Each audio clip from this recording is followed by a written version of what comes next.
ओम जयंती मंगला काली भद्रकाली कपालिनी दुर्गा क्षमा शिवा धात्री स्वाहा स्वधा नमोस्तुते सर्वमंगल मांगल्ये शिवे सर्वार्थ साधिके शरण्ये त्र्यंबके गौरी नारायणी नमोस्तुते। नमस्कार, स्वागत है आपका आचार्य वाणी में। मैं आचार्य डॉक्टर विक्रमादित्य आपके साथ हूँ। आज का विषय हमारा है तुला राशि, शुक्र प्रधान राशि वालों के लिए ग्रहों का योगा योग। 28 तारीख का दिन शुक्रवार का अवसर, अष्टमी तिथि विद्यमान है और इस दिन बड़ा परिवर्तन होने का योग बन रहा है। जो शनि महाराज हैं वो मार्गी होने जा रहे हैं। सबसे बड़ा परिवर्तन आपकी राशि के दृष्टिकोण से जो हो रहा है, बहुत पॉजिटिव योग होने जा रहा है आपकी राशि के दृष्टिकोण से। अकेला शनि ही आपके वारे न्यारे करने के लिए योग बना के तैयार हो गया है। जो 6 महीने से शनि ने नहीं किया, मार्च में आने के बाद नहीं किया, शनि आपकी राशि के दृष्टिकोण से उतना बड़ा कार्य अब करने को तैयार बैठा हुआ है। आमतौर पे लोगों को लगता होगा शनि महाराज ये कर देंगे वो कर देंगे। आपकी राशि के दृष्टिकोण से तो बहुत पॉजिटिव योग बन, आपकी राशि के दृष्टिकोण से योग कारक है आपके लिए शनि महाराज, और वो पॉजिटिव होकर बैठे हुए हैं आपकी राशि में और बहुत पॉजिटिव रिजल्ट लाने की अब स्थिति उत्पन्न करते दिखाई दे रहे हैं। ऐसे में कुछ खास उपाय हैं वो आप करते रहिए। ये शनि का आपका क्या करेगा, आपके नुकसान खत्म कर देगा। जी हाँ, नुकसान खत्म कर देगा। आपके जो रोग इत्यादि अन्य स्थिति कई लोगों को परेशान कर रखे होंगे, उनके मामले में भी आपके पॉजिटिव रिजल्ट्स लाने की योग बनाता दिखाई देगा। जो कहीं ना कहीं मानसिक तौर पे कहीं ना कहीं व्यवधान उत्पन्न कर रखे थे, कुछ ना कुछ नुकसान देने के योग बना रखे थे, उसमें भी परिवर्तन करने का योग बनाता दिखाई देगा। शनि महाराज का ऐसा योग बनता दिखाई दे रहा है आपके लिए। हाँ, थोड़ा ध्यान रखना पड़ेगा आपको पराक्रम में। थोड़ा आलसी हैं आप इन दिनों। आपके लिए शनि का एक ही नेगेटिव प्रभाव है कि थोड़ा पराक्रम करने में, इनिशिएट लेने में, सोच विचार करने में थोड़ी कमी लाने के योग बनाएगा। तो उस सोच को पॉजिटिव रखने की ज़रूरत है। उसके लिए एक उपाय विशेष तौर पर हम बता रहे हैं, वो करने का प्रयास कीजिए। आप थोड़ा सा एक काम करें, नित्य प्रति यह उपाय करना आपके लिए अच्छा रहेगा। थोड़ा सा रोटी का टुकड़ा लेकर कौवे को अवश्य डालें, श्वान को, कुत्ते को अवश्य डालने का, रोटी डालने का प्रयास करें।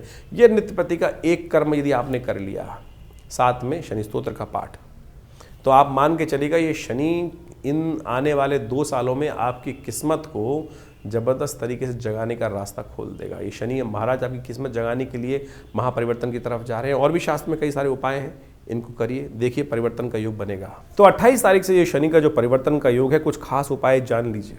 ये विशेष तौर पर आपको करने हैं, बिल्कुल सत्य रूप से मान लीजिए। और नहीं करेंगे तो आप ये मान के चलें शनि बहुत भयावह स्थिति में परेशान करने के योग बना सकते हैं। एक तो शनि स्तोत्र का पाठ, ओम नमः कृष्णाय नीलाय श्रीकंठ निभाय च नमः कालाग्नि रूपाय कृतांताय च वै नमः नमो निर्मांस। ये आप हमारे इस चैनल पर जाकर मंत्र सेक्शन में शनि का पूरा स्तोत्र वहाँ विद्यमान है। कम से कम एक बार पाठ स्वयं कर लीजिए। कुछ दिन आप हमारे जैसे हम बोल रहे हैं उसके अनुसार से साथ में सुन लेंगे तो आपको याद हो जाएगा। नहीं, सत्य मान लीजिएगा, ये समय शनि का स्तोत्र ऐसा दिव्य प्रयोग है कि विशेष तौर पर कैसे भी कष्टों से निवृत्ति का योग बना देता है। नहीं तो शनि बहुत ज़्यादा आपकी प्रोग्रेस में, आपके सम्मान में, आपके बिजनेस में, आपके कई प्रभाव से उत्पन्न करने के योग बना सकते हैं। तो उसको ठीक करने के लिए जो हो सकता है, शनि स्तोत्र का नित्य प्रति एक पाठ अवश्य करने का आपको प्रयास करना चाहिए। जी हाँ, एक पाठ ही बहुत है। एक पाठ शनि का जो स्तोत्र है कि ज़्यादा से ज़्यादा 2 मिनट का स्तोत्र है। इसको आप हमारे चैनल पर जाके सुन लीजिए और उसका पाठ श्रवण कर लीजिए, और या नित्य प्रति के साथ में कर लीजिए। साथ में हनुमान जी का स्तवन, ये विशेष तौर पर वैसे हमने विवेकानंद आश्रम में सुंदरकांड की सुंदर व्यवस्था रखी है। लोग अपने नाम से भी करा सकते हैं। सुंदरकांड का पाठ हर मंगलवार को हमारे आश्रम पे सामूहिक तौर पर होता है। सवामनी का भंडारा होता है, उसमें सतनाजे का दान इत्यादि सब करने की व्यवस्था रहती है, यज्ञ भी रहता है। तो आप अवश्य इन दिनों इस शनि और मंगल की जो विशेष योग बनकर तैयार हो रहा है आपकी राशि के दृष्टिकोण से, इसको समझते हुए इन प्रभावों को सही से करने का प्रयास कीजिए। क्योंकि शनि का ये मार्गी होना और मंगल का ऐसे में विशेष तौर पर अस्त चलना, ये आने वाले स्थिति में आपकी राशि के दृष्टिकोण से भयावह स्थिति उत्पन्न कर सकता है। तो इसलिए इसको ताकत देने के लिए शास्त्र के अनुसार हनुमान चालीसा का पाठ करते हैं ना, वहाँ एक बात कहा गया, और देवता चित्तन धरहि हनुमत से ही सर्व सुख करहि।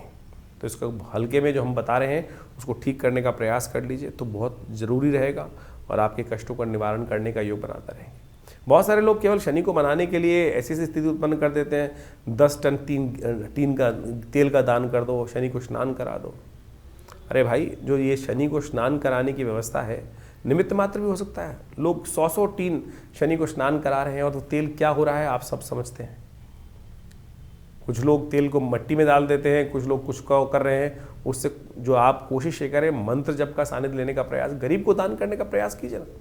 ये हर चौराहे पे जो शनि के मंदिर बनाकर लोगों ने दुकानें खोल दी हैं, ये शास्त्र के दृष्टिकोण से कहीं ठीक नहीं है। और तो और आप मान के चलें, हर चौराहे पे शनि महाराज की वो मूर्तियां लगाकर लोग तेल एकत्र करने का कार्य कर लेते हैं। क्या उससे कुछ कष्ट निवृत्ति होने का योग बन रहा है? तो आप कोशिश ये करें, किसी जरूरतमंद को दान देने का प्रयास कीजिए। कोई जरूरतमंद व्यक्ति होगा, ये व्यावसायिक दृष्टिकोण से जितने भी केंद्र खुल गए हैं वो ठीक नहीं है। तो आप कोशिश ये करें, स्वयं शनि के मंत्र का जप करें। और हम रविवार के दिन विवेकानंद योगाश्रम में हमने यज्ञ की व्यवस्था करी है। कोई चार्जेस नहीं लिया था आश्रम में। बहुत सारे लोग कई बार हमारे लिख के भेज देते हैं कि आश्रम में आप जो चीज़ बताते हैं, अरे भैया कोई पैसा नहीं लेते ना, सामग्री भी हम अपने पास से देते हैं लोग। हाँ, आप दान करना चाहें आश्रम में कोई दिक्कत नहीं है, आप आइए। मंत्र यज्ञ जो है संसार के अंदर सर्वश्रेष्ठ कर्म है, यज्ञो वही श्रेष्ठतम कर्म। हमने आश्रम में व्यवस्था करी नित्य प्रति 8 घंटे यज्ञ करने की। रविवार के दिन उस सामूहिक यज्ञ में सब लोग बैठ सकते हैं। हम शनि के दिव्य स्तोत्र का पाठ, शनि के बीज मंत्र का पाठ सब कराते हैं। जो आप आहुति देते हैं वो वास्तविक तौर पे दान है, समर्पण है, जो आप परमात्मा के श्री चरणों में करते हैं। अग्नि ही माध्यम है जो आपकी आहुति को देवता तक पहुंचाती है। तो आप कोशिश ये करें, फिर शास्त्र के दृष्टिकोण से, विधि के अनुसार से करें ना। तो आप मंत्रों से, यज्ञों से, आहुति से परमात्मा को प्रसन्न करने का प्रयास करें, और यही एक वास्तविक कर्म है। और इसको सानिध्य लेंगे, परमात्मा की कृपा से आपके शनि का नेगेटिव प्रभाव अवश्य दूर होने का रास्ता बन जाएगा। तो इसको अवश्य हम सादर आमंत्रित करते हैं। और आप उस रविवार को विवेकानंद योगाश्रम लक्ष्मी नगर में, दिल्ली में, यज्ञ सुबह 8 बजे से शुरू होता है, करीब करीब 10 बजे तक चलता है। तो आप आइए हर रविवार को, क्योंकि ये आने वाला समय भयावह है। आपकी राशि के दृष्टिकोण से जो हमें समझ में आ रहा है, इसको ठीक करने के लिए आपको कुछ खास उपाय जो बता रहे हैं वो अवश्य करने का प्रयास करना चाहिए। तो आपके लिए अच्छा रहेगा, और ये शनि का नेगेटिव प्रभाव आपको कहीं ना कहीं बचने का रास्ता अवश्य देगा। तो इन सब चीज़ों को अवश्य करने का प्रयास कीजिए। ज्योतिष की काल गणनाओं के अनुसार से समय का प्रभाव आपने अभी समझा। आपकी राशि के अनुसार से कब ग्रहों का परिवर्तन, कब ग्रहों का उदय, कब ग्रहों का अस्त।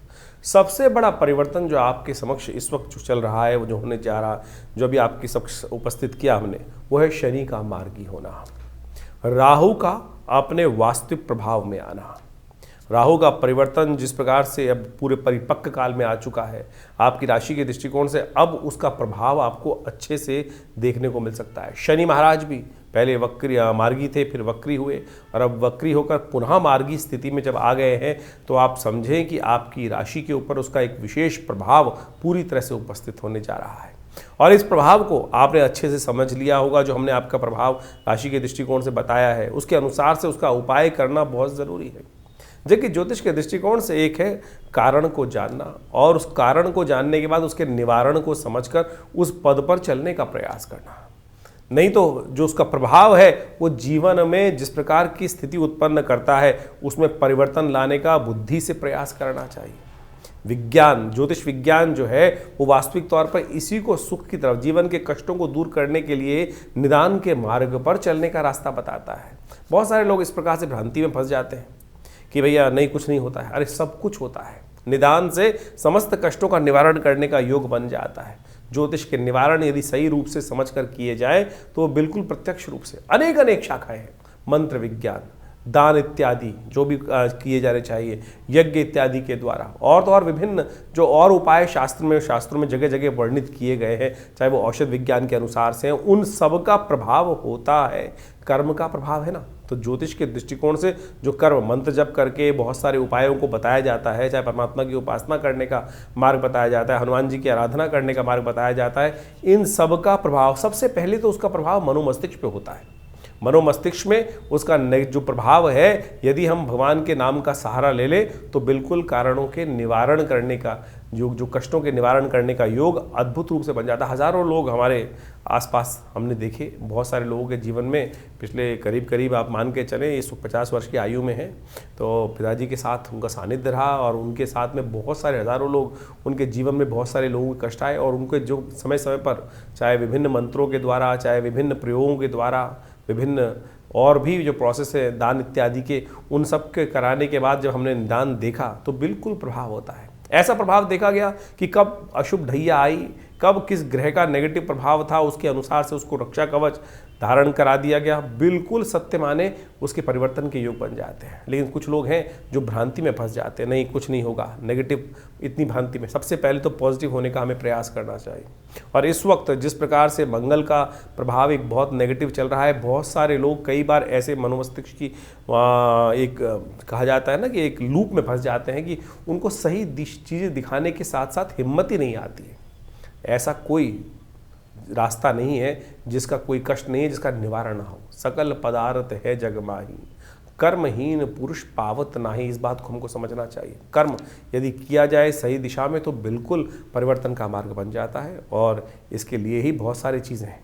इसके लिए चाहे मंत्र जप करें, जैसे शनि के जो उपाय, विभिन्न उपाय बताए, उनमें सबसे श्रेष्ठ है कि आप विशेष तौर पर शनि के स्तोत्र का पाठ करें। और शनि के तमाम नेगेटिव प्रभावों को दूर करने के लिए हनुमान जी से बढ़िया कौन सा उपाय हो सकता है। और हमने इसी चीज़, जैसे मंगल इन दिनों नेगेटिव चल ही रहे हैं और उसके कारण से क्या है, इन दोनों चीज़ों का निदान जो है, शनि और मंगल के नेगेटिव प्रभाव का निदान जो है, हनुमान जी का स्तवन है, सुंदरकांड का पाठ है। और हमने विवेकानंद योगाश्रम में व्यवस्था कराई है इस प्रकार से कि आने वाले करीब 3-4 महीने तक लगातार, वैसे तो हमेशा व्यवस्था आश्रम पे रहती है, हर मंगलवार को हनुमान जी के सिद्ध मूर्ति के समक्ष सुंदरकांड का सामूहिक पाठ करने की सुंदर व्यवस्था रहती है। और कोई फीस नहीं है, जो भी आना चाहे रविवार को आप स्वयं उस मंगलवार वाले शाम वाले कार्यक्रम में स्वयं आइए, बैठिए हमारे साथ, हम भी करते हैं पाठ, आप भी करें, हनुमान जी का यज्ञ करें। माँ भगवती की कृपा से हमने ऐसा देखा है कि कष्टों का निवारण करने का मार्ग अद्भुत रूप से बन जाता है। तो ज्योतिष के इन वास्तविक प्रभावों को समझें और केवल इन्हीं चीज़ों में ना फंसे रहें कि कोई नाखून, आज ज़्यादातर जो ज्योतिष के दृष्टिकोण से आते हैं 5-5, 6-6 उंगलियों में अंगूठियाँ पहनकर और केवल पता नहीं कड़े पहनकर ही उससे परिवर्तन करने का मार्ग की तरफ आगे चलते चले जाते हैं और उसी से सोच लेते हैं बस पंडित जी ने सब कुछ करा दिया। अगर इतना ही सब कुछ इन नगों के द्वारा ही होना होता तो हर पंडित जी के द्वारा जो फिर कष्ट जीवन में आते ही नहीं। तो इसलिए आप सत्य रूप में जो भी अपनी श्रद्धा के अनुसार से कर्म शास्त्र के दृष्टिकोण से हम बताते हैं, अनुभव के द्वारा बताते हैं, उनको करने का प्रयास कीजिए। परिवर्तन होगा, बिल्कुल होगा। सही दिशा में सोच रखने का हम प्रयास करें। ज्योतिष के द्वारा जो निदान बताए गए हैं उनसे बहुत सुंदर तरीके से कष्टों का निवारण करने का योग अद्भुत रूप से बनता है। हजारों वर्षों से लोग हमारे इस ज्योतिष विज्ञान का लाभ लेते आए हैं। तो आप भी नेगेटिव सोच में ना जाएं और नेगेटिव सोच से बाहर निकलने का प्रयास करें, परिवर्तन होगा। मंगल इन दिनों आपकी सोच को पॉजिटिव करने में थोड़ा संघर्ष उत्पन्न करने के योग बना रहे हैं। ग्रहों का प्रभाव नेगेटिव है, लेकिन चिंता ना, हमने बहुत सारी प्रेडिक्शन समय समय पर किए हैं। बहुत सारे लोग बोलते हैं, अभी बिहार के इलेक्शन से पहले हमने डिफरेंट चैनल्स पे जाके कुछ पॉडकास्ट किए और बिल्कुल साफ साफ दिखाई दे रहा था जो कुछ कहा वो कुछ घटने के योग बने ना। तो इसका बखान करने की ज़रूरत नहीं है, लेकिन ये उदाहरण यहाँ इसलिए उपस्थित किया जा रहा है कि ज्योतिष के द्वारा बहुत कुछ समझ में आता है चीज़ों को, और यदि सही मार्ग पर चला जाए तो उसे निवारण करने का योग भी बन जाता है। तो आप विश्वास रखें, श्रद्धा रखें, भगवान परमात्मा की कृपा से जीवन में कष्ट दूर होने के विभिन्न मार्ग समय समय पर परमात्मा हमारे समक्ष उन मार्गों को लाता रहता है। यदि बुद्धि सही रहे, परमात्मा की कृपा बनी रहे तो हम उन मार्ग पे चल भी पड़ते हैं। तो कोशिश ये करें इन चीज़ों को समझते हुए अपने प्रश्नों का निदान। हाँ, एक बहुत सारी समस्याएं लोगों की रहती है कि बहुत सारे लोग फ़ोन कर रहे होते हैं और अपना भविष्य जानना चाहते हैं। तो हमने उसके लिए व्यवस्था कर रखी है बहुत सारे कि रविवार के दिन सुबह 8 से 10 बजे तक विवेकानंद योगाश्रम में हम हर एक से मिलते हैं। और फ़ोन पे तो इतना ज़्यादा लोगों को सारी समस्याओं का सिद्धांत देना पॉसिबल नहीं हो पाता है, लेकिन आश्रम में रविवार के दिन सुबह करीब 8 बजे से लेकर जो आज यज्ञ चलता है उसके बाद हर व्यक्ति से मिलने का हम प्रयास करते हैं। आप आइए, आपकी समस्याओं का समाधान करने का कोई ना कोई मार्ग अवश्य आपको देने का प्रयास करेंगे। बहुत सारे लोग व्हाट्सएप के माध्यम से भी हमें प्रश्न भेजते हैं, लेकिन उसमें लिखते नहीं हैं ठीक से। बड़ी मुश्किल, क्या होता है, इतने सारे मैसेज आ रहे आते हैं, हज़ारों मैसेज आ रहे होते हैं और उनको देखने का पूरा टाइम नहीं होता है। उसमें लिखा ही कुछ नहीं होता है लोगों का, ना तो उसमें सिर्फ एक लाइन लिख दी कि भैया क्या समस्या है। अब पता ही नहीं किसने मैसेज भेजा है, कितनी उसकी आयु है, क्या उसकी डेट ऑफ बर्थ है। कोई लोग खाली हाथ की फ़ोटो भेज देते हैं, उसमें प्रश्न नहीं लिखते, उसमें आयु नहीं लिखते व्यक्ति अपनी। तो आप पूरी तरह से जो भी आप भेज रहे हैं मैसेज को, उसको सही से लिख के भेजें कि आपका नाम क्या है, आपकी आयु कितनी है, आपका date of birth, time of birth यदि है तो उसको लिखें, नहीं तो पूरे प्रश्न को सही रूप से क्या जानना चाहते हैं, तो वो इसी तरह से 2-2 मिनट के अंदर वो जवाब हम जल्दी से जल्दी देने का प्रयास करते हैं। नहीं तो फिर वो क्या होता है, आधा मैसेज होता है ना, उसमें कुछ क्लियर होता है क्या जाना जाए, क्या जानना चाहता है व्यक्ति के जीवन में, क्या समस्या चल रही है। तो उसको सही से लिख के भेजेंगे तो तुरंत आपका जवाब अवश्य आएगा और आपके प्रश्नों का समाधान देने के भी रास्ते हम अवश्य कुछ ना कुछ देने का प्रयास कर रहे हैं। तो हमारे इस व्यवस्थाओं से आप सब सही रूप से जुड़ेंगे तो आपके जीवन में भी हम अवश्य कुछ ना कुछ रास्ता दे पाएंगे। धन्यवाद, नमस्कार।